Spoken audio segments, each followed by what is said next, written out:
அயனார் துணையில அடுத்து என்ன நடக்க போகுது அப்படின்னு பாத்தீங்கன்னா, நிலா பிசினஸ் பண்றதுக்காக ஒட்டுமொத்த குடும்பமும் நிலாவுக்கு பணம் கொடுக்கணும் அப்படின்னு சொல்லிட்டு ரொம்பவே கஷ்டப்பட்டுக்கிட்டு இருக்காங்க. சேரன் வந்து நடேசன் கிட்ட சொல்றாரு, அப்பா நிலா மட்டும் நமக்கு இந்த பத்திரத்தை கொடுக்கல அப்படின்னா நம்ம இந்த வீட்டிலே இருந்திருக்க முடியாதுப்பா. பாவம்ப்பா அந்த பிள்ளைக்காக நம்ம இவ்வளவு தூரம் கஷ்டப்படுறோம், ஆனா கிடைக்கலையப்பா அப்படின்னு சொல்லிட்டு சேரன் வந்து நடேசன் கிட்ட வந்து புலம்பிக்கிட்டு இருக்காரு. அந்த பேங்க் மேனேஜர்கிட்ட என் பேர்ல தான் உயில் இருக்குன்னு சொல்லிட்டு சத்தம் போட்டு பேசியிருந்தா கொடுக்க மாட்டாம போயிருவானா, அவன் என்னடா அவ்வளவு பெரிய லிஸ்ட்டை கொடுக்குறான், இதை கொண்டு வா அதை கொண்டு வான்னு அப்படின்னு சொல்லிட்டு நடேசன் கத்த ஆரம்பிச்சிடறாரு. உடனே சேரன் சொல்றாரு, அப்பா அவங்க அப்படிதான்ப்பா, அங்க இனிமே பணம் கிடைக்காது போல அப்படின்னு சொல்லிட்டு சேரன் வந்து யோசிச்சுட்டே இருக்காரு. சரிங்கப்பா நானும் வெளியே கேட்டு பாக்குறேன் அப்படின்னு சொல்லிட்டு சேரன் அவர் வேலையை பாக்குறதுக்காக போயிடுறாரு. இங்க பார்த்தா நிலா வந்துட்டு பல்லவன் கிட்ட பேசுறாங்க. பல்லவா நீ காலேஜுக்கு கிளம்பு அப்படின்னு சொல்லிக்கிட்டு இருக்காங்க.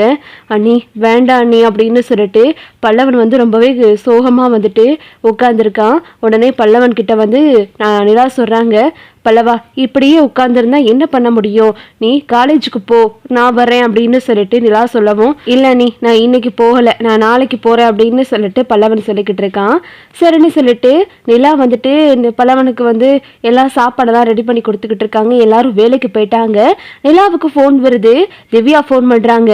என்ன நிலா நான் சொன்னதை யோசிச்சு பாத்தியா, என்ன ஆச்சு, பணம் கொண்டு வந்த அப்படின்னா நம்ம எல்லாரும் சேர்ந்து நம்ம அந்த ஒரு ஸ்டார்ட் அப் கம்பெனி ஸ்டார்ட் பண்ணலாம்ல அப்படின்னு சொல்லிட்டு திவ்யா சொல்லவும், உடனே நிலா வந்து இல்லை திவ்யா அதெல்லாம் சரி வராதுன்னு நான் நினைக்கிறேன், எனக்கு இப்போதைக்கு பணம்லாம் அவ்வளோ பணம்லாம் என்னால் வந்துட்டு ரெடி பண்ண முடியாது அப்படின்னு சொல்லிட்டு நிலா வந்துட்டு திவ்யா கிட்ட சொல்லிக்கிட்டு இருக்காங்க. இதை கேட்ட நடேசன் வந்து, பாவம் இந்த பிள்ளையும் எவ்வளவு கஷ்டப்பட்டுக்கிட்டு இருக்கு, இந்த வீட்டுக்கு வந்ததுல இருந்தே நமக்காக இந்த பிள்ளை எவ்வளவோ விஷயம் பண்ணிருக்கு அப்படின்னு சொல்லிட்டு நடேசன் வந்து என்ன பண்ணலாம் அப்படின்னு யோசிச்சுக்கிட்டு இருக்காரு. ஒரு பக்கம் பார்த்தா பாண்டி வந்து நிலாவுக்காக நிறைய பேர்கிட்ட வந்துட்டு வட்டிக்கு பணம் கேட்டுக்கிட்டு இருக்காங்க. அண்ணே இந்த மாதிரி எங்க அண்ணி ஒரு பிசினஸ் ஸ்டார்ட் பண்றாங்க, அவங்களுக்கு இப்போ பணம் தேவைப்படுது, அதனால கொஞ்சம் பணம் மட்டும் கொடுத்து உதவ முடியுமா அப்படின்னு சொல்லிட்டு அவங்க வண்டி கொடுத்த வந்த கஸ்டமர் கிட்டலாம் வந்து பாண்டி கேட்டுக்கிட்டே இருக்காப்புல.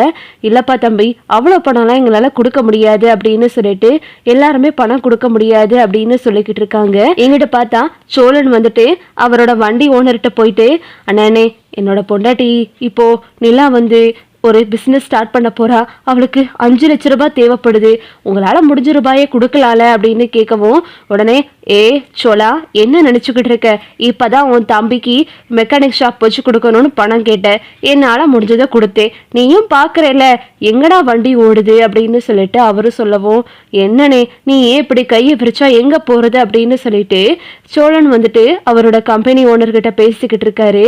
அப்புறம் பார்த்தா நைட் ஆகிறது, எல்லாரும் வீட்டுக்கு வந்துடுறாங்க. வீட்டுக்கு வந்ததுக்கு அப்புறம் நிலா வந்துட்டு உட்கார்ந்துருக்காங்க. அண்ணே நானும் இன்னைக்கு எல்லார்கிட்டையும் வந்துட்டு பணம் கேட்டு பார்த்தேன், யாருமே கொடுக்க முடியாதுன்னு சொல்லிட்டாங்க, ஒருத்தர் 2 பேர் யோசிச்சு பார்க்குறேன்னு சொல்றாங்க அப்படின்னு சொல்லிட்டு பாண்டி வந்து நடந்த விஷயத்தெல்லாம் சேரன் கிட்ட சொல்லவும், சரிடா எவ்வளோ பணம் கிடைக்குதோ எல்லாத்தையும் நம்ம வந்து சேர்த்து நம்ம நிலாவுக்கு கொடுக்கணும் அப்படின்னு சொல்லிட்டு பேசிக்கிட்டு இருக்காங்க. அப்புறம் பார்த்தா கொஞ்ச நேரம் கழிச்சு நடேசன் வர்றாரு. அம்மா நிலா இந்த நகை எப்படி அப்படின்னு சொல்றாரு. இதெல்லாம் பார்த்துட்டு நிலாவுக்கு ஷாக் ஆயிருது. அங்கிள் இந்த நகை எப்படி உங்களுக்கு கிடைச்சிச்சு அப்படின்னு கேட்கவும், அது என்னம்மா இது சேரனும் சோழன் பாண்டியன் அம்மாவோட நகை, அவ கடைசியில போட்டிருந்த நகை தான் இது, இந்த நகையை நான் இந்த வீட்டுக்கு வரப்போற மருமகளுக்காக கொடுக்கணும்னு வச்சிருந்தேன், நீயும் கம்பெனி ஆரம்பிக்கணும்னு சொல்ற, இந்த நகையை விற்றோ அடகு வச்சோ ஏதோ ஒன்று பண்ணி உனக்கு தேவையான பணத்தை ரெடி பண்ணிக்க அப்படின்னு சொல்லிட்டு நடேசன் வந்து நகையை கொடுக்குறாரு. இதை பார்த்துட்டு எல்லாருமே சந்தோஷப்படுறாங்க. ஒரு பக்கம் சேரன் வந்து, அப்பா என்னப்பா சொல்றீங்க, இதை இவ்வளவு நாளா எங்ககிட்ட சொல்லாம வச்சிருந்தீங்க அப்படின்னு கேட்கவும், ஆமாண்டா எதுக்கு சொல்லிக்கிட்டே, அவ கடைசியா இவ்வளவு நகை என்கிட்ட கொடுத்துட்டு தான் போனா, நானும் இதை பத்திரமா பாதுகாத்து வச்சிருந்தேன், காலையில நிலா அவங்க போன்ல யாரோடையோ பேசிக்கிட்டு இருந்துச்சு, நமக்காக எவ்வளவோ பண்ணிருக்கு இந்த வீட்டுக்காக, நம்ம அதுக்காக ஏதாவது பண்ணணும்ல அப்படின்னு சொல்லிட்டு நடேசன் வந்து அந்த நகையெல்லாம் நிலா கிட்ட கொடுக்குறாரு. இதை பார்த்ததுமே நிலாவுக்கு வந்து ரொம்ப சந்தோஷமாகிறது.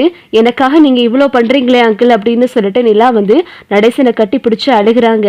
விடுமா எனக்கு ஒரு பொண்ணு இருந்தா நான் செய்ய மாட்டேனா அப்படின்னு சொல்லிட்டு நடேசனும் நிலாவுக்கு வந்து சொல்லிக்கிட்டு இருக்காரு. இங்க பார்த்தா எல்லாருமே ரொம்ப சந்தோஷப்படுறாருங்க.